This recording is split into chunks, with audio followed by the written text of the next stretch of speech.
torniamo dopo un po' di tempo, ma perché? Ferie, tornei di tennis, eccetera, eccetera, signori, torniamo. Due robette veloci. Allora questi due amici si trovano e dicono, sei mustato? Malo, hai un mal di chiaffo, che io non rivinascio a muovere il chiaffo. Ma ti ho una tachipirina, ti ho una tachipirina, ma ti ho le novalgina, ti ho una boccetta di novalgina.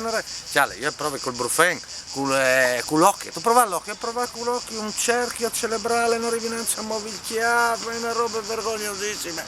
Ciale, io non sai, però quando mi succede a me una roba del genere, no? Con chiappi tutto, non mi passo, clami le mie femmine. Con in su faceva un sesso sfrenato e lui va clamile per piacere, va clamile.